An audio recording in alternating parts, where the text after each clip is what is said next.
সুমামা বিন ওসাল নামে একজন লোক, খুব সম্মানী এক দেশের রাজা। সাহাবীগণ ধরে নিয়ে এসে হাতে রশি দিয়ে মসজিদের খুঁটিতে বেঁধে রেখেছেন। এ দেখেন, হিন্দু মানুষ মসজিদে ঢোকে বসে থাকতে পারে। বাগমারায় বক্তব্যে গেলাম, বিদায় হচ্ছি তো একটা লোক এইরকম ভাবে আঙ্গুল চোখের সামনে নিয়ে এসে বলছে যে হিন্দুর টাকা দিয়ে মসজিদ জায়েজ বলেছেন, কচ্ছপ খাওয়া জায়েজ বলেছেন, আজকে শুকুর খাওয়া জায়েজ করে দিয়ে যান। খুব রাগের উপরে বলছে। তা আমি বলছি যে শুকুরও জায়েজ। কি করে এত খারাপ প্রাণী জায়েজ হলো কি করে? তো আল্লাহ তাআলা বলছেন যে হুররিমাত আলাইকুমুল মাইতাতু ওয়াদ-দামু ওয়া লাহমুল খিনজির, তোমাদের উপরে মরা প্রাণী হারাম করা হয়েছে, অমুক হারাম করা হয়েছে, তমুক হারাম করা হয়েছে, শুকুর হারাম করা হয়েছে। বলতে বলতে বলতে বলতে আবার কথা উল্টে ধরলেন। ধরে বলছেন যে ফামানিস্তুররা গায়রা বাগলাত, তবে যদি শুকুর ছাড়া আর কোনো খাওয়াই না থাকে, যদি এই সর ছাড়া আর কোনো খাওয়াই না থাকে, তাহলে তুমি বেশি করে খেও না, শরীয়ত মানি না এই বলে খেও না, একটু খেয়ে নাও। এই যে দেখেন শুকুর জায়েজ হয়ে গেল, কোরআন মাজিদের আয়াত। তো বুঝে না, এই জন্য রাগ করে বলেছে। এই দেখেন, একজন হিন্দুকে মসজিদে বেঁধে রাখা হয়েছে, ইসলাম গ্রহণ করেনি।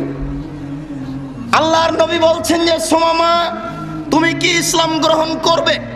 সুমামা বলছে তাকতল জাদামিন আইনতুনিয়ামতুনি ওয়ালা শাকিরিন, এই ইসলাম গ্রহণ করব মানে আপনি যদি আমাকে হত্যা করেন তাহলে আপনাকে হত্যা করা হবে, আপনি যদি আমাকে ছেড়ে দেন তাহলে আপনার শুকরিয়া আদায় করা হবে, ছাড়তে গিয়ে যদি পয়সা চান প্রদান করা হবে। আল্লাহর নবী কিছু বললেন না। পরের দিন বলছেন সুমামা, তুমি কি ইসলাম গ্রহণ করবে? সুমামা বলছে ইসলাম গ্রহণ করব মানে আপনি যদি আমাকে হত্যা করেন রক্তের প্রতিশোধ নেওয়া হবে, আপনি যদি আমাকে ছেড়ে দেন শুকরিয়া আদায় করা হবে, ছাড়তে গিয়ে যদি পয়সা চান প্রদান করা হবে। আল্লাহর নবী কিছু বললেন না। পরের দিন বলছেন সুমামা, তুমি কি ইসলাম গ্রহণ করবে? সুমামা বলছে আমি ইসলাম গ্রহণ করব মানে আপনি যদি আমাকে হত্যা করেন রক্তের প্রতিশোধ নেওয়া হবে, আপনি যদি আমাকে ছেড়ে দেন শুকরিয়া আদায় করা হবে, ছাড়তে গিয়ে যদি পয়সা চান প্রদান করা হবে। আল্লাহর নবী বললেন সঙ্গী সাথী ফাতলে কুহ, একে ছেড়ে দাও, এ চলে যাক। সাহাবীগণ তাকে ছেড়ে দিলেন। এবার লোকটা চলে যাচ্ছে আর মনে মনে বলছে, ভদ্র মানুষ হলে কি আর এত বড় ভদ্র হতে হয়? ভদ্র মানুষ দেখেছি, তবে এত বড় ভদ্র দেখিনি। যার বাড়িতে আমি 3 দিন থেকে বাঁধা আছি, রশি দিয়ে বাঁধা আছি, তাকেই বলছি যে আমাকে হত্যা করলে তোমাকেও করব, এরপরেও আমাকে ছেড়ে দেন না। এ খুব ভালো মানুষ। ব্যাক করে এসে সামনে একটা ছিল, পুকুর ছিল, পানি পেয়ে গোসল করে ফিরে এসেছে। ইসলাম গ্রহণ করলে গোসল করতে হয়। গোসল করে ফিরে এসে বলছে আশহাদু আল্লা ইলাহা ইল্লাল্লাহ ওয়া আশহাদু আন্না মুহাম্মাদান আবদুহু ওয়া রাসূলুহু, আমি সাক্ষ্য দিচ্ছি আল্লাহ ব্যতীত কোনো মাবুদ নেই, আমি সাক্ষ্য দিচ্ছি মুহাম্মদ আল্লাহর রাসূল। এ দেখেন অমুসলিম মুসলমান হচ্ছে। এই কথা দেখাতে গিয়ে আপনাকে বুখারী মুসলিম থেকে কয়েকটি হাদিস পেশ করে দেখালাম। যাক, আপনার কৌতূহল প্রথম রাকাতে সিজদায় চলে যাওয়ার ব্যাপারে, এই কৌতূহল অন্তত আহলে হাদিসের জন্য না থাকাই ভালো। বলছিলাম, মহান আল্লাহ বলেন ইয়া আইয়ুহাল্লাযীনা আমানু আতিউল্লাহ, হে বিশ্বাসীগণ তোমরা আল্লাহর আনুগত্য করো। আল্লাহর আনুগত্য করো মানে আল্লাহর আনুগত্য কি দিয়ে করবেন? আল্লাহর আনুগত্য মানে তার সাথে শিরক করতে হবে না, তিনি এক অদ্বিতীয় এই বলে তাকে মেনে নিতে হবে। এটাই হচ্ছে আল্লাহর আনুগত্য। আল্লাহ কি আপনার বাড়িতে আসবেন, আপনি তাকে মান্য করবেন, সম্মান দিবেন? জি না। আল্লাহ এক অদ্বিতীয় এই বলে তাকে মেনে নিবেন, তার কোনো শরীক নেই। এটাই হচ্ছে আল্লাহর আনুগত্য করা। আল্লাহ তাআলা বলেন আতিউর রাসূল, তোমরা রাসূলের আনুগত্য করো। রাসূলের আনুগত্য মানে অন্তত ইবাদতের জগতে যত ইবাদত আছে সব রাসূলের পদ্ধতিতে হতে হবে। এটাই হচ্ছে মূলত আনুগত্য। এরপরে সামাজিক জীবনে চলাফেরার ব্যাপারে আল্লাহর নবী যেসব বৈশিষ্ট্য পেশ করেছেন, এসব বৈশিষ্ট্য আপনার ভিতরে আসতে হবে। সংগঠন করছেন, করেন, মানুষকে গালি দিতে পাবেন না, মানুষের নিন্দা করতে পাবেন না। মানুষ যদি আপনাকে গালি দেয় তাহলে তার জন্য আল্লাহর দরবারে ক্ষমা চাইতে হবে, তার জন্য আল্লাহর দরবারে হেদায়েত চাইতে হবে। এই হচ্ছে আল্লাহর রাসূলের আনুগত্য। আল্লাহ তাআলা বলছেন তোমরা নবীর আনুগত্য করো। কিভাবে করবেন? মহান আল্লাহ বলেন, মা আতাকুমুর রাসূল ফাখুযুহু ওয়া মা নাহাকুম আনহু ফান্তাহু। রাসূল যা দিয়েছেন তা গ্রহণ করো, রাসূল যা নিষেধ করেছেন তা বর্জন করো। যেটুকু করবেন তাতে আল্লাহর রাসূলের দেওয়া থাকতে হবে। যা করবেন না আল্লাহর নবী নিষেধ করেছেন বলেই প্রমাণ থাকতে হবে। এটাই হচ্ছে রাসূলের আনুগত্য। এরপরে আল্লাহ রাসূল চিরদিন থাকবেন না, এই জন্য একজন আমিরের দায়িত্বশীলের প্রয়োজন। আল্লাহ তাআলা বলছেন ওয়াউলিল আমরি মিনকুম, তোমাদের মধ্যে যাকে আমির হিসাবে নির্বাচন করা হয়েছে তাকে তোমরা মান্য করো, তার আনুগত্য করো, তার অনুসরণ করো। উল্লেখ্য যে লা তাআতা লিমাখলুকিন ফি মাসিয়াতিল খালিক, যদি আমিরের আনুগত্য করতে গিয়ে আল্লাহর নাফরমানি হয়, পিতামাতার আনুগত্য করতে গিয়ে আল্লাহর নাফরমানি হয়, তাহলে তা করা যাবে না। আল্লাহর নাফরমানিতে কোনো মানুষের আনুগত্য চলে না। বলছিলাম, হে উপস্থিত বৈঠকের দ্বীনি মুসলিম ভাই বোন, আপনারা আপনাদের এই অস্থিরতা চলাচল গতি বন্ধ করে আমার দিকে লক্ষ্য করুন। আমি আপনাদের খুব গুরুত্বপূর্ণ তথ্যবহল বিবরণের চেষ্টা করব। ওমা তৌফিকি ইল্লা বিল্লাহ। আল্লাহ তাআলা বলছেন তোমরা তোমাদের নির্ধারিত মানুষ আমিরের আনুগত্য করো যতক্ষণ পর্যন্ত আমির আপনাকে কোরআন হাদিস ভিত্তিক আদেশ করবেন, আপনারা তাকে মানবেন। আল্লাহর নবী বলেন, ইন উম্মিরা আলাইকুম আব্দুল মুজাদ্দা, যদি তোমাদের সামনে একজন কান কাটা, চক্ষু নষ্ট, একেবারে কালো কুৎসিত, দেখতে ভালো নয়, অপছন্দ মানুষকে যদি আমির নির্ধারণ করা হয়, ওয়ায়াকুদুকুম বিকিতাবিল্লাহি, আর এই আমির যদি তোমাদেরকে আল্লাহর কিতাব অনুপাতে নিয়ে যায়, আল্লাহর নবীর বিধান অনুযায়ী ডাক দেয়, তাহলে ফাসমাউ লাহু ওয়া আতিউ, তোমরা তার কথা শোনো এবং তাকে মান্য করো। আগে শুনতে হয়, তারপরে মানতে হয়, না শুনে মানা যায় না। আল্লাহর নবী বলছেন ফাসমাউ লাহু, তাহলে এই কানকাটা, চক্ষু নষ্ট, কুৎসিত আকৃতির মানুষটা আমির নির্বাচন হয়েছে, তাকে তোমরা মান্য করো। যদি এই আমির তোমাদেরকে কোরআন এবং হাদিস অনুযায়ী পরিচালনা করে। আবু হুরায়রা রাদিয়াল্লাহু তাআলা আনহু বলেন, নবী করিম সাল্লাল্লাহু আলাইহি সাল্লাম বললেন, মান আতানি ফাকাদ আতা আল্লাহ, কেউ যদি আমার আনুগত্য করে তাহলে সে আল্লাহর আনুগত্য করলো। ওমান আসানি ফাকাদ আসা আল্লাহ, কেউ যদি আমার নাফরমানি করে তাহলে সে আল্লাহর নাফরমানি করলো। ওমাইতুল আমিরা ফাকাদ আতানি, কেউ যদি আমিরের আনুগত্য করে তাহলে সে আমারই আনুগত্য করলো। তাহলে আমির একজন ব্যাপার, কিয়ামত পর্যন্ত আমিরের একটা পদ থেকে যাচ্ছে, যার আনুগত্য করতে হবে। এ কথা আল্লাহর নবী বলছেন। তিনি বলেন, মান আতা আমিরি ফাকাদ আতানি, কেউ যদি আমার আমিরের আনুগত্য করে তাহলে সে আমার আনুগত্য করলো। অবশ্য প্রথমে আপনাকে বলেছি, আমির যদি কোরআন হাদিস অনুপাতে আপনাদের পরিচালনা করেন তাহলে মানতে হবে। আমির সাহেব যদি কোরআন হাদিসের বাইরে কোনো নির্দেশনা পেশ করেন তাহলে তা মানা যাবে না। এ কথা আল্লাহর নবী বলেছেন। এরপরে আল্লাহর নবী বলছেন, যে আমার আমিরের আনুগত্য করলো সে আমার আনুগত্য করলো। মনে রাখবেন, রাইসিয়াত সভাপতি, নেতা আর ইমারতের মধ্যে পার্থক্য আছে। রাইস নেতা মানে 10 জন বসে একজনকে নির্বাচন করেছেন, 10 জন বসে একজনকে নির্বাচন করেছেন। ইচ্ছে করলেই আবার ওই রাইসিয়ত নেতাকে ভেঙে দিয়ে আবার একজন নেতা করবেন, যেটা এদেশের মাটিতে সরকারি পর্যায়ে চলছে। একে বলা হয় সভাপতি বা রাইস। আর এমারত এমন হয় না। এমারত একটা কোরআন হাদিসের পরিভাষা। প্রত্যেকটা হাদিস গ্রন্থে এমারাত রাজত্ব পর্ব রয়েছে, যাকে আমরা আমির হিসেবে মেনে নিয়েছি। আমির যদি আমাকে আদেশ করেন কিছু, তাতে যদি পাপ না হয় তাহলে তা মেনে নিতে হবে। আমির যদি আমাকে আদেশ করেন কিছু, তাতে যদি পাপ না হয় সেটাই মেনে নিতে হবে।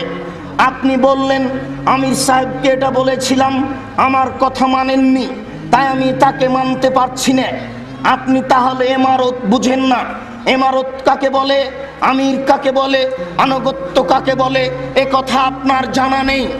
আমির যদি আপনাকে বলে কিছু, তাতে যদি পাপ না হয়, তাহলে আমির সাহেব আপনার পিঠে যদি লাঠি দেন এবং আপনার যদি টাকা পয়সা ছিনিয়ে নেন, এইভাবে কিছু বলেও করে, তাহলে আপনার আপত্তি থাকবে না। আমির সাহেব যেটা বলছেন সেটাই আপনাকে করতে হবে, এরই নাম এমারত। এই জন্যই মাননীয় মোহতারাম আমিরে জামাত চলে আসা একটা গতি ছিল সভাপতি। সেটা কি? চলে আসা একটা গতি ছিল সভাপতি হওয়া। সেটা কি? কলিকাতা থেকে গেলেন মাওলানা আব্দুল্লাহিল কাফি আল কুরাইশি রাহিমাহুল্লাহর পিতা। চিটাগাং থেকে কলিকাতা গেলেন, কলিকাতা থেকে বের হয়ে বর্ধমানে আসলেন। বর্ধমানে একটি মেয়েকে বিবাহ করলেন। এই পরিবার ছিল নাকি কুরাইশি পরিবার, এই জন্য তাদেরকে কুরাইশি বলা হয়। তার মা ছিলেন কুরাইশ বংশের, তাই নামটা এসেছে আব্দুল্লাহিল কাফি আল কুরাইশি। তারা ওখান থেকে এসে রংপুরে চৌধুরীদের এখানে বাড়ি করলেন। চৌধুরীদের সাথে থাকতে মিল খেল না। একদিন পরিবার নিয়ে তিনি হেঁটে চলে যাচ্ছেন সেই খোলাহাটি দিনাজপুরের এক গ্রামের পাশ দিয়ে। ধনী মানুষটা বলছেন, হুজুর আপনি কোথায় যাচ্ছেন? হুজুর বললেন, যেদিকে 2 চোখ যাবে সেই দিকে চলে যাব, এলাকায় থাকা যাবে না। কেন থাকা যাবে না? এই পরিস্থিতি। ঠিক আছে, আপনাকে যদি আমি থাকার ব্যবস্থা করে দিই, থাকবেন কি? হ্যাঁ। বলেন কি করবেন? এখানে 50 বিঘা জমি দিলাম, এই 50 বিঘা জমিতে আপনি থাকেন। আজকেও দেখবেন মাওলানা আব্দুল্লাহিল কাফি আল কুরাইশি রাহিমাহুল্লাহদের পরিবার ওখানে আছে, ওখানেই তাদের কবরস্থান, ওখানে স্কুল, ওখানে বাড়ি, এগুলো দিনাজপুরে রয়েছে। তিনি ওই কলিকাতা থেকে এসে সর্বপ্রথম আসাম নিখিল বঙ্গ সম্মেলন ডাকলেন। সেখানে বাংলাদেশের, ভারতের লোক উপস্থিত ছিল। চলন্ত একটা গতি ছিল আহলে হাদিস আন্দোলন ভারত, বাংলাদেশ, পাকিস্তানে। তিনি ওখান থেকে এদেশে পৃথকভাবে দিন প্রচার করার উদ্দেশ্যে জমিয়ত নামে একটা সংগঠন উল্লেখ করলেন আপনাদের সামনে। আর তার নেতা রাইস এই হিসাবে সভাপতি নির্বাচন করলেন, তাতে তিনি হলেন সভাপতি। আপনার অফিস হলো পাবনায়, পাবনায় থাকতে থাকতে ঢাকার লোকেরা ডাক দিল, অফিস পাবনায় চলে গেল, পাবনা থেকে ঢাকা চলে গেল। তিনি এইভাবে ভারত, বাংলাদেশ, পাকিস্তানের অনুর্বর জমিকে উর্বর করার চেষ্টা করলেন। আমার মাঝাবি ভাইয়ের যেখানে মসজিদ আছে, তিনি মনে করলেন ওদের আল্লাহ আর আমাদের আল্লাহ 2 জন। ওদের আল্লাহর আকার আকৃতি নেই, আমাদের আল্লাহর আকার আকৃতি আছে। ওদের আল্লাহ সর্বত বিরাজমান, আমার আল্লাহ সপ্তম আকাশের উপরে থাকেন। তাদের নবীর সাথে আমাদের নবীর গন্ডগোল। তাদের নবী হচ্ছেন নূরের তৈরি, আমাদের নবী হচ্ছেন মাটির তৈরি। অতএব আকীদাগত হিসেবে তফাৎ থেকে গেছে। অতএব মসজিদ পৃথক করতে হবে, মাদ্রাসা করতে হবে, জাতিকে বুঝাতে হবে, আকীদা সংশোধন করতে হবে, আদর্শের পরিবর্তন ঘটাতে হবে। আকীদা পরিবর্তন করো তো আদর্শের পরিবর্তন ঘটার উদ্দেশ্যে ভারত, বাংলাদেশ, পাকিস্তানের অনুর্বর জমিকে উর্বর করার জন্য চেষ্টা করলেন। 1960 সালে তিনি দুনিয়া থেকে বিদায় নিলেন। 1960 সালে যিনি দায়িত্বে আসলেন, তিনি খুব উচ্চ শিক্ষিত মানুষ, অক্সফোর্ড থেকে পড়ে আসা মানুষ। বিশ্ববিদ্যালয়ের ভিসি, মঞ্জুরি কমিশনার অফিসার, দায়িত্বশীল অনেক বড় পদের অধিকারী। মানুষের দরজায় সময় মতো যাওয়ার সুযোগ হলো না। মানুষ ধীরে ধীরে ধীরে ধীরে পথচ্যুত হয়ে গেল, সঠিক পথ থেকে বেঠিক পথে চলে গেল। কোথায় মালফুজাতে ইলিয়াস চলে গেলেন সৌদি আরবে, ঘুমিয়ে আছেন। আল্লাহ বলছেন, ইলিয়াস তুমি এখানে এসেছো কেন? হজ করতে এসেছি, তুমি চলে যাও সৌদি আরব, বাংলাদেশ, ভারত, পাকিস্তানে যাও, এখানে থাকতে হবে না, ঘুমিয়ে যাবে। ঘুমে তুমি যা দেখবে সেটাই জনগণকে বলবে, এটাই ইসলাম।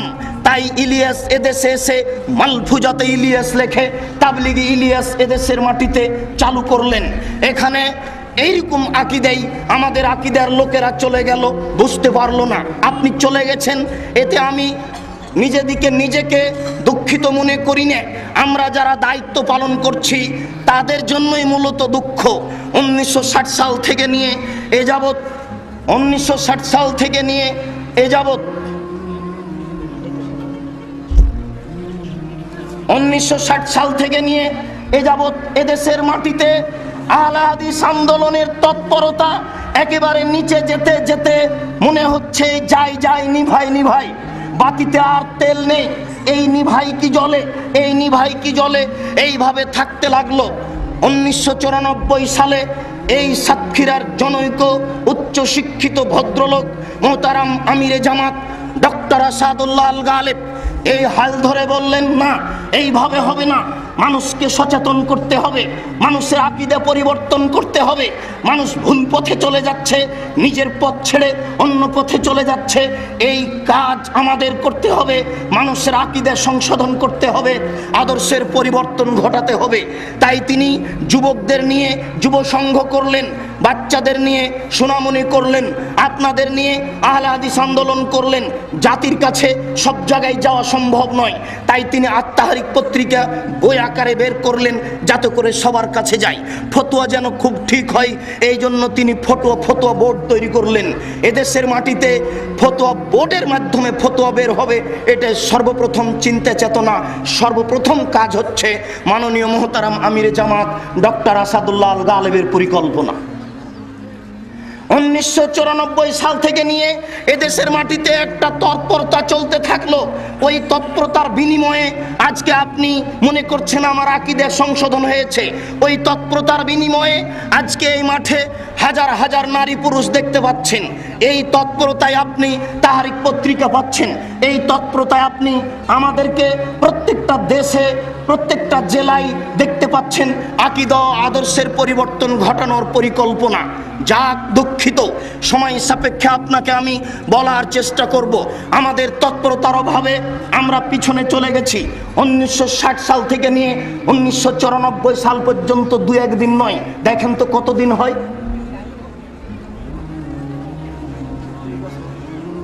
34 বছর, 2-1 দিন সময় নয়। 34 বছর বয়সেই মানুষের আকীদা পরিবর্তন হয়ে গেছে, হওয়াই স্বাভাবিক। আকীদা মানুষের চিরদিনই পরিবর্তন হয়েছে, আজও হবে, হওয়াই স্বাভাবিক। সেই কাল থেকে কাদিয়ানি চলছে, সেই কাল থেকে আপনাদের ওই শিয়া গ্রুপ চলছে। শিয়াদের আজও দাবি, ইরাকের আজও দাবি, ইরানের আজও দাবি, ইরাকের আজও দাবি, ইরানের আজও দাবি। এই যে আকাশে ভুল করেছেন জিবরাইল, মাটিতে ভুল করেছেন উমর রাদিয়াল্লাহু তাআলা আনহু। আকাশে জিবরাইল কি ভুল করেছেন? আল্লাহ বললেন, জিবরাইল তুমি ওহী নিয়ে আলীর কাছে যাও। তো জিবরাইল ওহী নিয়ে আলীর কাছে না গিয়ে মুহাম্মাদের কাছে আসলো। তাহলে আকাশে ভুল করেছেন জিবরাইল, এটা তাদের দাবি। তারা পেলে জিবরাইলকে ধরে পিটাবে, নাগালের বাইরে। মাটিতে ভুল করেছেন উমর রাদিয়াল্লাহু তাআলা আনহু। কি করে? আল্লাহর নবী দুনিয়া থেকে বিদায় নিলেন, লাশ কবর দেওয়া হয়নি, উপরে পড়ে আছে। খলিফা নির্বাচন হবে, তারপরে কবর হবে। উচিত ছিল উমরের আলীর হাতখান ধরে নিয়ে বলবেন, আলী তুমি আজ থেকে খলিফা। এই জনগণ সবাই খলিফার হাতে হাত লাগিয়ে বায়াত করো, এটাই ছিল উমরের জন্য উচিত। উমর এই কাজ না করে আবু বকর সিদ্দিকের হাতখান ধরে নিয়ে বললেন, আপনি হচ্ছেন খলিফা। দেশবাসী তোমরা সবাই আবু বকর সিদ্দিকের হাতে হাত রেখে বায়াত করো। এই যে উমরের অন্যায় হয়ে গেল, আজও যদি শিয়া উমরকে পাই তাহলে ধরে পিটাও।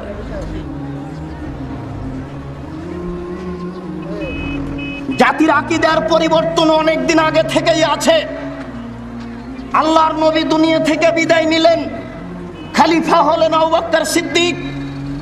ফাতেমা রাদিয়াল্লাহু তাআলা আনহা এবং আলী স্বামী স্ত্রী দুইজন আবু বকর সিদ্দিকের কাছে আসলেন, এসে বললেন, আমার শ্বশুরের জমি জায়গা অর্থ সম্পদ বুঝিয়ে দেন। ফাতেমা বললেন, আমার পিতার অর্থ সম্পদ জমি জায়গা বুঝিয়ে দেন। আবু বকর সিদ্দিক বললেন, জি না, হবে না। রাসূল বলেছেন নবীদেরকে উত্তরাধিকারী হয় না, অতএব এ কাজ করা যাবে না। আমি আবু বকর সিদ্দিক বলছি এ কাজ করতে পারবো না। স্বামী স্ত্রী রাগ করে উঠে গেলেন। আবু বকর সিদ্দিকের সাথে কথা বলা বন্ধ হয়ে গেল, এমনভাবে বন্ধ হয়ে গেল। স্ত্রী ফাতেমা মারা গেলেন গভীর রাতে। আবু বকর উমরকে জানালেন না, আলী নিজে নিজেই কবর খুঁড়ে স্ত্রীকে মাটিতে পুঁতে দিলেন, আবু বকর উমরকে জানালেন না। সমাজে আজও দ্বন্দ্ব দেখা দিতে পারে, নিরাশার কিছু নেই। সমাজে আজও দ্বন্দ্ব দেখা দিতে পারে, নিরাশার কিছু নেই। আশা রেখেই আপনাকে আগে বাড়তে হবে। সেই দিন নাম উল্লেখ করছি না এই বৈঠকে, পাকিস্তানে লোকটি বললেন যে নির্বাচন পদ্ধতিতে নেমে খলিফা হতে হবে, দেশ পরিচালনা করতে হবে। 1900 সম্ভবত যাক বর্তমান প্রায় 70 বছর হচ্ছে।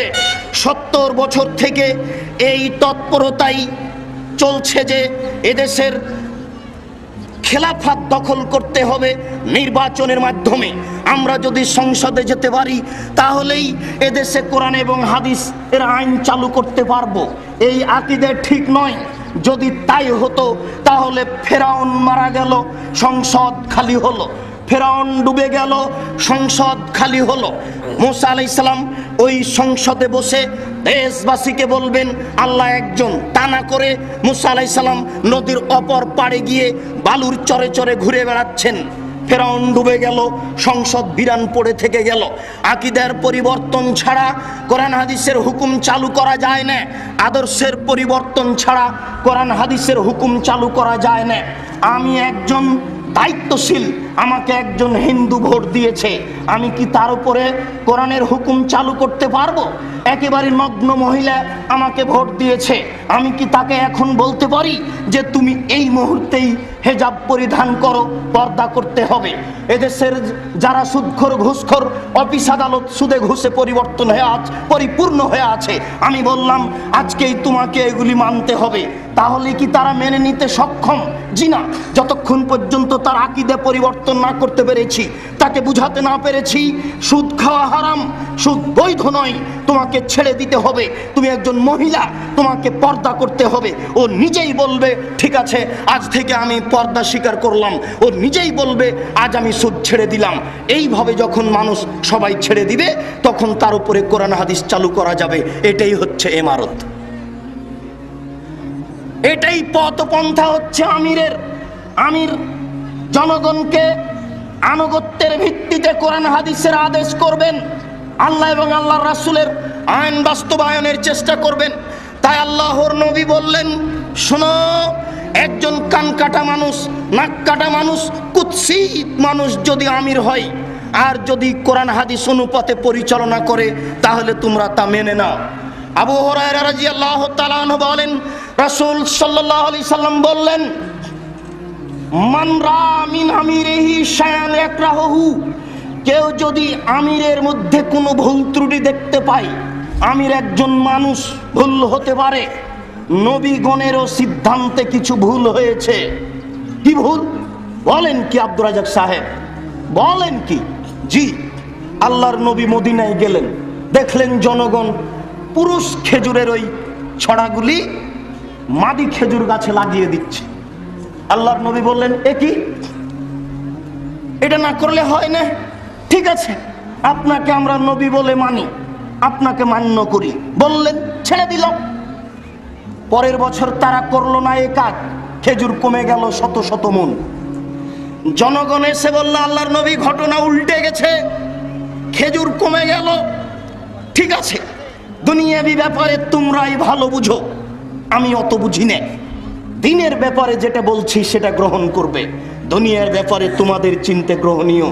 জনগণ আবার পুরুষ খেজুরের ছড়াগুলি মাদি খেজুরের গাছে লাগাতে লাগলো, ফল বেশি হলো, আজও হচ্ছে। এ দেখেন, বিষয়টি ভেবে দেখুন, বিষয়টি ভাববার। সামাজিক ব্যাপারে আমিরের একটা ভুল হয়েছে, আপনি মনে করলেন হয়েছি, তাতে আসে যায় না। আল্লাহর নবী বলছেন ফল ইয়াসবির, ধৈর্য ধারণ করো। আমিরের যদি তুমি কিছু ভুল দেখতে পাও, যেটাকে তুমি অপছন্দ মনে করছো, তাহলে ধৈর্য ধারণ করো। আল্লাহর নবী বলছেন ফাইনাহু মান লাইসা ফি উনুকিহি বায়া, যদি কারো কাঁধে আনুগত্য না থাকে, যদি কারো কাঁধে বায়াত না থাকে, যদি আনুগত্য না থাকে, মাতা মিতাতান জাহেলিয়াতান, তাহলে সে জাহেল হয়ে মৃত্যুবরণ করলো। আমরা অনুরোধ করছি, অন্তত আপনার একটা আনুগত্যের দৃষ্টি থাকতে হবে কোনো একজন আমিরের সাথে। আমি যে আমিরের কথা বলছি, সেই আমিরেরই আপনাকে আনুগত্য করতে হবে, কথা আমি বলিনি। পাঁচজনকে জিজ্ঞাসা করে যদি করা লাগে করবেন, যদি না করা লাগে ছাড়বেন, কিন্তু আমি অনুরোধ করছি আপনি আনুগত্য নিয়ে থাকেন। আল্লাহর নবী বললেন মান খারাজা মিনাত তাত, কেউ যদি আনুগত্য থেকে বের হয়ে যায়, ফায়াদুলে আসাবিয়াতিন আও ইয়ানসুরা আসাবিয়াতান, সে মানুষকে ডাকে স্বজন নয়, সে মানুষকে দাওয়াত দেয় স্বজন প্রীতিতে, নিজের সুবিধায়। ফামাতা মিতাতান জাহেলিয়াতান, এই অবস্থায় যদি সে মারা যায় তাহলে জাহেল হয়ে মারা যাবে। নবী করিম সাল্লাল্লাহু আলাইহি সাল্লাম বলেন আমরকুম বিখামসিন, আমি তোমাদের 5টা জিনিসের আদেশ করছি। শোনো জনগণ, সঙ্গী সাথী, আমরকুম বিখামসিন, আমি তোমাদের 5টা জিনিসের আদেশ করছি। তার প্রথম হচ্ছে বিল জামাত, দলবদ্ধ থাকতে হবে, দলবদ্ধ থাকুন। কার সাথে থাকবেন পরের কথা, আল্লাহর নবী আপনাকে বললেন দলবদ্ধ থাকতে হবে, একাই থাকা যাবে না। ভারত বাংলাদেশের কওমি মাদ্রাসার শিক্ষকগণ দায়িত্বশীল কি বলছেন তা শুনতে হবে, শোনার মতো গতি থাকতে হবে। আমি মনে করি এটা একটা আহলে হাদিস আন্দোলনের বৈঠকে এসেছেন, পেশাব পায়খানা ছাড়া কেউ যেতে পাবেন না কোনো দিকে, তাহলে বুঝবো আমিরের আনুগত্য করেন। রাস্তায় হেঁটে বেড়াবেন, বৈঠক চলবে নিজ গতিতে, আপনাদের প্রয়োজন পূরণ করার চেষ্টা করবেন নিজ গতিতে। নিজ ইচ্ছায় কোনো মসজিদে গিয়ে, নিজ ইচ্ছায় বাজারে গিয়ে থাকবেন, ধরে নিব এটা পিকনিকে এসেছেন, একটা আনন্দ ফুর্তি করে চলেছেন। জি না, এই খরচে নাকি হবে না। এসেছেন বহুদূর থেকে, খরচ করছেন, উদ্দেশ্য উল্টে আছে, লাভ হবে না। অসময়ে দলনেতা কি বলছেন তা শুনতে হবে। আমরা দলনেতার অধীনস্থ হয়ে, তার আদেশ প্রাপ্ত হয়ে কথা বলতে এসেছি, আমাদের কথা আপনাকে শুনতে হবে। তিতা লাগলেও শুনতে হবে, মিঠা লাগলেও শুনতে হবে, শোনা জরুরি। আগে শুনুন, এরপরে 3 নম্বর আল্লাহর নবী বলছেন অত্যাতে, আনুগত্য করতে হবে। আনুগত্য করা কথাটা পরে, শোনা কথাটা আগে। শোনাটা যদি আল্লাহর নাফরমানিতে হয় তাহলে আনুগত্য করব না, আর শোনাটা যদি আল্লাহ রাসূলের আনুগত্য হয় তাহলে কষ্ট হলেও, মাল হারিয়ে গেলেও, টাকা হারিয়ে গেলেও, মান সম্মানের আঘাত আসলেও মাথা পেতে নিব। আমি দায়িত্বশীল, আমার মানের হানি হচ্ছে। জি না, মানের হানি হয়নি, আমির সাহেব যা বলছেন সেটাই মেনে নিতে হবে। না মানলেই ইহকালেও মানের হানি হবে, পরকালেও মানের হানি হবে। এটাই চূড়ান্ত, মান রক্ষা করা যাবে না। কেননা আমি আমিরের আনুগত্য করছি না। শুনুন, শোনা আগে, এরপরে মেনে নেওয়া কাজটি তারপরে আল্লাহর নবী বলছেন অল জেহাদ, জেহাদ কাজটি 4 নম্বরে এসেছে। আমির নির্বাচন হয়েছেন, তিনি আমাদের পথের নির্দেশনা দিয়েছেন। এরপরে আনুগত্য আমরা করে নিয়েছি, মেনে নিয়েছি, তখন আমির বলবেন চলো যাই জেহাদে, তাহলে জেহাদে নামতে পারি। যদিচ জেহাদ দুই ধরনের হতে পারে। আল্লাহর নবী বলছেন জাহেদু বিল মুশরিকিনা বিআমওয়ালিহিম ওয়া আলসিনাতিহিম ওয়া আনফুসিহিম, তারা জেহাদ করুক, তোমরা জেহাদ করো তোমাদের আত্মার বিনিময়ে, এটা হলো সশস্ত্রে জেহাদ। তোমরা জেহাদ করো টাকার বিনিময়ে, টাকা দিয়ে, এটা হলো অর্থ দিয়ে জেহাদ। এবার আমি মুখ দিয়ে, বক্তব্য দিয়ে, কলম দিয়ে দিনের কথা বলবো, এটা মুখের জেহাদ, কলমের জেহাদ। আল্লাহর নবী বলেছেন 4 নম্বরের কথাটি হচ্ছে জেহাদ মেনে নিতে হবে। 5 নম্বরের কথাটি হচ্ছে আমি এখানে বাড়ি করেছি, পাড়া প্রতিবেশী আমাকে মানে না, আমাকে উপেক্ষা করে চলে, কেউ আমাকে সম্মান দেয় না, পরিস্থিতি অনুপাতে এখানে চলতে পারি না, বাড়ি স্থানান্তর করব। শুনুন, মক্কা থেকে সরে কোথাও যাওয়া যাবে না, কিন্তু পৃথিবীর যে কোনো জায়গাতে যদি কোরআন হাদিস মানতে অসুবিধা হয় তাহলে আপনি স্থান ত্যাগ করে যেখানে মানা যাবে সেখানে চলে যান। আল্লাহর নবী অনুমতি দিয়েছেন। শুনুন, এই বৈঠকের রাস্তাঘাটে যত নারী পুরুষ আছেন আপনাদের চলাচল গতি বন্ধ করে শুনুন আজকের এই দার্সে কোরআনের শেষ হাদিস। আজকে দার্সে কোরআনের শেষ হাদিস। আপনারা আমার দিকে কান করে এক খেয়ালে সজাগ দৃষ্টিতে চেয়ে দেখুন। আনুগত্যের শেষ হাদিস বুখারী মুসলিম থেকে আমি আপনাদের অনুবাদ করে শোনাচ্ছি।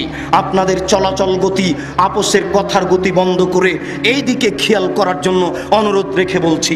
হুযায়ফা রাদিয়াল্লাহু তাআলা আনহু বলেন, অন্নাস ইয়াসালুনা রাসূলুল্লাহ সাল্লাল্লাহু আলাইহি সাল্লাম আনিল খাইরে, জনগণ আল্লাহর নবীকে জিজ্ঞাসা করত কল্যাণ সম্পর্কে। হুযায়ফা একজন বিশিষ্ট সাহাবী, তিনি গোপন কথা জানতেন, গোপন রহস্য তার খুব জানা ছিল। কোনগুলি কথা লুকিয়ে রাখতে হবে, কোনগুলি প্রকাশ করতে হবে, এই বিষয়ে হুযায়ফার একটা যথাযথ পুরো জ্ঞান ছিল। তিনি বলছেন, জনগণ জিজ্ঞাসা করতো আল্লাহর নবীকে কল্যাণ সম্পর্কে, আমি জিজ্ঞাসা করতাম অকল্যাণ সম্পর্কে। মাখা ফাতিদ্রেকানি, আমার ভয় হতো কখন যে অকল্যাণ আমাকে ধরে নিবে, বিপদ আমাকে ধরে নিবে, পাপ আমাকে ধরে নিবে। এই জন্য আমি আল্লাহর নবীকে সব সময় জিজ্ঞাসা করতাম কল্যাণ সম্পর্কে। জিজ্ঞাসা করতে গিয়ে বললাম, আল্লাহর নবী, ইন্না কুন্না ফি জাহিলিয়াতিন শাররিন, আমরা ছিলাম পাপের মধ্যে, অনিষ্টের মধ্যে। ফাজান আল্লাহু তাআলা বিহাযাল খাইরে, আল্লাহ আমাদেরকে কল্যাণ দিয়েছেন, এখন আমরা খুব ভালো, আমরা কোরআন মাজিদ পেয়েছি, আল্লাহর নবী আপনার আমরা আনুগত্য পেয়েছি, আপনার আদর্শ পেয়েছি, আকীদা পরিবর্তন করেছি, আমরা খুব ভালো আছি, আল্লাহ আমাদের উপরে খুশি আছেন। হাল বাদা হাযাল খাইরি মিন শাররিন, এই কল্যাণের পরে কি কোনো খারাপ আসবে? এই কল্যাণের পরে কি কোনো অকল্যাণ আসবে? আল্লাহর নবী বললেন না, হ্যাঁ, এই কল্যাণের পরে অকল্যাণ আসবে, এই ভালোর পরে খারাপ আসবে। সাহাবী বললেন, আল্লাহর নবী, হাল বাদা যালিকা শাররি মিন খাইরিন, তাহলে ওই খারাপের পরে কি কোনো কল্যাণ আসবে? ওই খারাপের পরে কি কোনো ভালো আসবে? আল্লাহর নবী, এখন ভালো, এরপরে খারাপ আসবে, ওই খারাপের পরে কি ভালো আসবে? ওই খারাপের পরে কি কল্যাণ আসবে? কারণ নাম, হ্যাঁ, ওই খারাপের পরে ভালো আসবে, তবে ফিহে দেখানুন, ভালো হবে ঘোলাটে, ভালো হবে ত্রুটিযুক্ত। সাহাবী বুঝতে পারলেন না, বুঝলাম না আল্লাহর নবী, ওমা দেখানুহু, ঘোলাটে আবার কি? দিন ইসলাম কি ঘোলাটে হয় নাকি? দিন ইসলাম কি ত্রুটিযুক্ত হয় নাকি? বুঝলাম না। দিন ইসলাম ঘোলাটে আবার কি জিনিস? ধোঁয়াযুক্ত কি জিনিস? ত্রুটিযুক্ত কি জিনিস? আল্লাহর নবী বললেন, হুযায়ফা শোনো, কওমুন ইয়াস্তান্নুনা বিগাইরি সুন্নতি ওয়া ইয়াহদুনা বিগাইরি হাদিয়াতি, জনগণ আমার সুন্নাত ছেড়ে দিয়ে অন্য সুন্নাত ধরে নিয়ে বলবে এটাই রাসূলের সুন্নাত। জনগণ আমার সুন্নাত ছেড়ে দিয়ে অন্য সুন্নাত ধরে নিয়ে বলবে এটাই রাসূলের সুন্নাত। জনগণ আমার সুন্নাত ছেড়ে দিয়ে অন্য সুন্নাত ধরে নিয়ে বলবে এটাই রাসূলের সুন্নাত। আপনাকে আমি কি দিয়ে বুঝাই যে আমরা একটি সুন্নাত রাসূলের যেটা ছিল সেটা ছেড়ে দিয়ে আরেকটা ধরে নিয়েছি। যাক, আপনার বোঝা সহজের জন্য একটা বললাম। আল্লাহর নবী বলেছেন আঙ্গুলে তাসবিহ গণনা করতে হবে, আঙ্গুল বিচারের কাঠগড়াতে কথা বলবে, তাসবিহ দানায় তাসবিহ গণনা করতে হবে, এ কথা নবী বলেননি। রাসূলের সুন্নাত হলো আঙ্গুল দিয়ে তাসবিহ গণনা করা, আমরা সেখানে ধরে নিয়েছি তাসবিহ দানা দিয়ে তাসবিহ গণনা করা। এবার আদর্শ, আদর্শ আল্লাহর নবী বলছেন আমার আদর্শ ছেড়ে দিয়ে অন্য আদর্শ ধরে নিয়ে বলবে এটাই রাসূলের আদর্শ। একটা দেখাই যেটা আপনার জন্য খুবই সহজ, সেটা কি?